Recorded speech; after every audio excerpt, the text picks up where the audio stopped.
Hello? We can use the hazy effect in two ways. First, we will blur the sides of the video and the center will attract more attention. The second way is that we can blur the surrounding people on the street and leave the focus only on ourselves.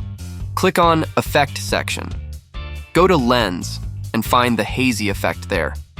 Drag it on the timeline and spread it over the video.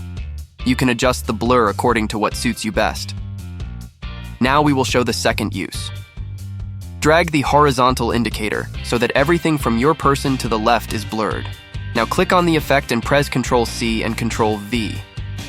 Now, in the new hazy effect, make a blur on the right side of your character. If your person is moving, set yourself on the timeline just before the person enters blur.